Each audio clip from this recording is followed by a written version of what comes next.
Voilà, et vous, Julia Siger, le 100 mètres, vous le faites en combien de secondes? Mon Dieu, ne me demandez pas ça. Bonjour Julia, pour la rubrique Science et Tech, bien sûr.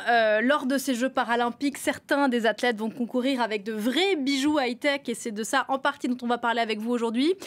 Des appareils qui ensuite vont pouvoir faciliter la vie de beaucoup d'autres gens? Oui, effectivement. Alors, il faut dire que les Jeux paralympiques, depuis leur création, la première édition, ça a eu lieu à Rome en 1960. Eh bien, ça sert à promouvoir évidemment l'handisport, la performance, l'inclusion aussi, mais c'est effectivement aussi une vitrine des nouvelles technologies. J'irai plus loin et dire même un accélérateur d'innovation et de nouvelles technologies qui va donc toujours aller chercher l'ergonomie, la précision, le confort. Et effectivement, avec le temps, toute cette recherche, toute cette innovation, elle va découler pour aller dans des appareillages qui, avec le temps, parce que évidemment, ces appareillages qui sont utilisés aux Paralympiques sont très chers, mais avec le temps, vont découler dans des appareillages qui seront effectivement vendus au grand public. Alors, vous allez voir, il y a de grands progrès qui ont été faits, mais ça ne doit pas évidemment effacer et nous faire oublier les performances des athlètes eux-mêmes. Mais il faut souligner que les para-athlètes, non seulement ils ont leur entraînement physique, mais ils ont aussi un entraînement de ce qu'on pourrait appeler d'appropriation des technologies, c'est-à-dire de domestication de l'appareillage. Et donc, ils travaillent main dans la main avec des orthoprothésistes qui les suivent vraiment de près, qui sont de vrais coachs et qui sont là tous les jours, qui vont faire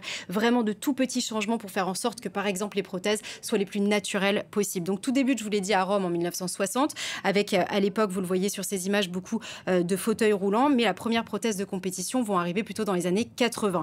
Et en France, il va y avoir un énorme tournant en termes de prothèses grâce à une entreprise dans l'Isère qui s'appelle Chablose, qui, au moment des Paralympiques d'Albertville en 1992, qui seront les premiers Jeux olympiques d'hiver paralympiques, vont vraiment se donner comme mission de développer de nouveaux types de prothèses plus légères, plus ergonomiques. Ensuite, il y a évidemment le grand tournant qu'on a tous connu et dont on se souvient, c'est les fameuses blades, les lames notamment utilisées par Oscar Pistorius, qui d'ailleurs a été surnommé le Blade Runner, des lames qui sont donc en fibre carbone. Et là, ça va être évidemment un énorme tournant. Pourquoi? Parce que là, ce qui se passe au niveau technologique, c'est que la prothèse va transformer l'énergie de chaque pas en propulsion.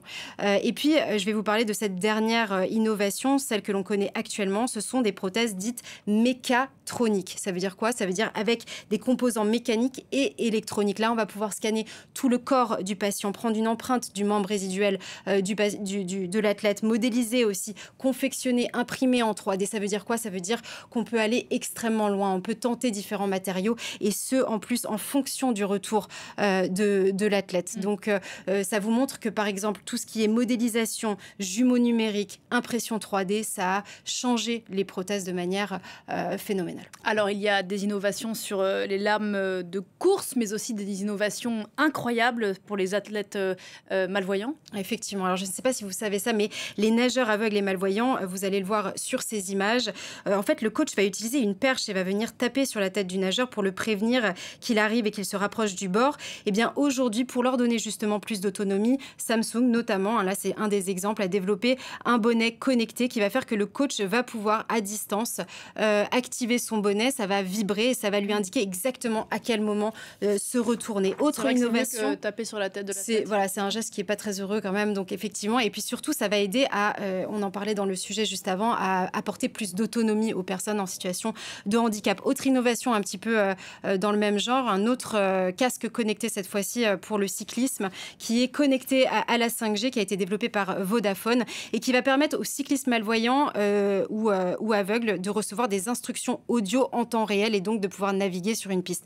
Je vous montre ici donc les images de ce cycliste malvoyant Tristan Bagma qui en 2020, en général il courait en tandem, et bien il a pu courir solo sur la piste et en fait grâce à tous ces scanners qui sont sur son vélo, il va pouvoir cartographier la piste, savoir où les autres coureurs sont et donc s'orienter comme cela. Il est en fait en train de développer presque grâce à cette technologie un nouveau sens tout simplement.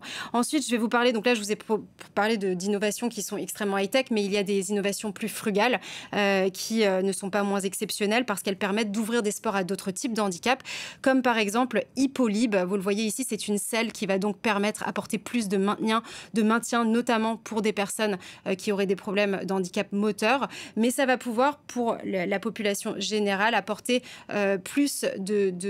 permettre par exemple à des personnes avec du handicap plus invisible, comme des problèmes neurologiques, de pouvoir faire de l'équitation.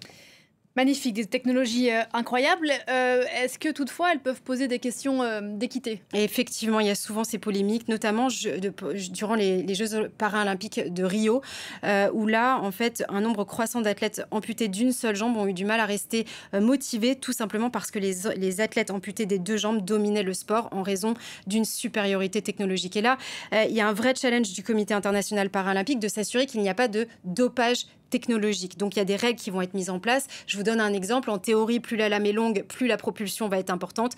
Donc, il y a tout un ratio qui va être mis en place pour réguler cela. Il y a un autre problème, c'est que tous les athlètes n'ont pas accès au même type de technologie de pointe. Aux États-Unis, vous avez beaucoup d'équipements qui vont être développés directement avec la NASA.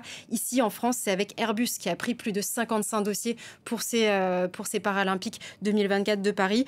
Donc, il y a un problème d'équité et en même temps, comme je vous l'expliquais, c'est le fait de vouloir aller rechercher de la performance qui va aussi faire découler cette technologie pour ensuite pouvoir servir le plus grand nombre.